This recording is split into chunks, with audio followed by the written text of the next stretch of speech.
I've made a plan. Every other song I'm going to do a song of a songwriter who I loved and who we've lost, because I got a lot of those.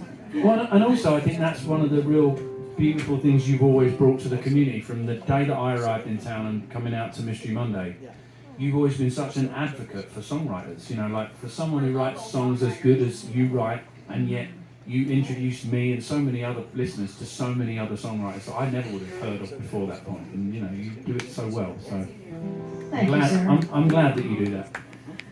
They all just happened to die. It just seems like Don't cover any of my songs.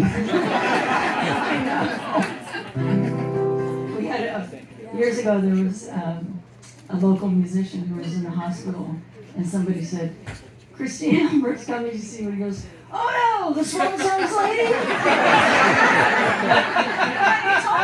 Are you not telling me something?" Not as the Swan Songs lady. So, Jimmy LaFave's song.